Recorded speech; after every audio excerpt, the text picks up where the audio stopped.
ধৰি লওক বৰ্তমান অসমৰ মুখ্যমন্ত্ৰী পদটো যদি খালী হৈ থাকে, বেলেগ এজন কেবিনেট মন্ত্ৰীয়ে যদি সেই মুখ্যমন্ত্ৰী পদটোৰ কাম চলাই থাকে, তেতিয়াহ'লে অসমখনৰ অৱস্থা কেনেকুৱা? গোৱালপাৰা জিলাত থকা কোন কোন হাইস্কুলত প্ৰধান শিক্ষকৰ পদটো খালী হৈ আছে সেয়া জানিব বিচৰা হৈছিল।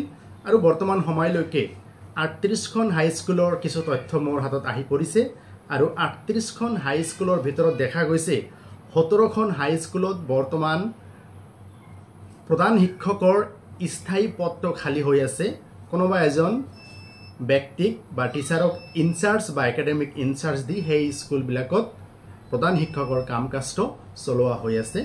Number 1 Kalyanpur high school Sholmari, 2nd Krishnai girls high school, 3rd Jaleswar HS school, 4th Tarangapur high school Tulsibari, 5th Aulatali high school, 6th Bagwan girls high school, 7th Faringapara high school Lakshipur, 8 Batabari high school, 9 Dubapara high school, 10 SL collegiate high school, 11 Dwarka Gajapara high school, 12 Dudhnoi high school, 13 AKHS Dhumerghat Morichbari, 14 Mohammadi high school, 15 Dudhnoi high school, 16 PR govt HS and MP school Goalpara town, 17th Korchdowa high school Korchdowa.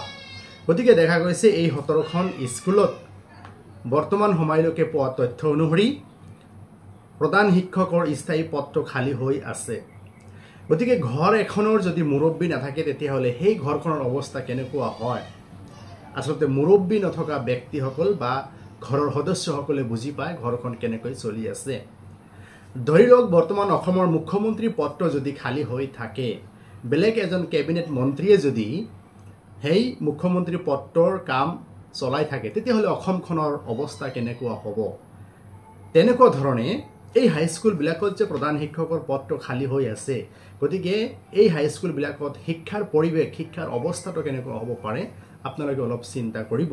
গতিকে দেখা গৈছে যে বৰ্তমান সময়ত এই BJP নেতৃত্বাধীন চৰকাৰে শিক্ষাৰ প্ৰতি আচলতে উদাসীন হৈছে, কোনো ধৰণৰ গুৰুত্ব দিয়া পৰিলক্ষিত হোৱা নাই। অসম চৰকাৰক আহ্বান জনাইছোঁ, অসমৰ মাননীয় শিক্ষামন্ত্ৰীক আহ্বান জনাইছোঁ, অতি সোনকালে এই গোৱালপাৰা জিলাত খালী হৈ থকা হাইস্কুলবিলাকত খালী হৈ থকা প্ৰধান শিক্ষকৰ পদটো পূৰণ কৰিবৰ কাৰণে আহ্বান জনাইছোঁ। আৰু শিক্ষাৰ পৰিৱেশ উন্নত যাতে কৰে তাৰ প্ৰতি অসম চৰকাৰে দায়বদ্ধ আৰু গুৰুত্ব দিয়া উচিত। ধন্যবাদ।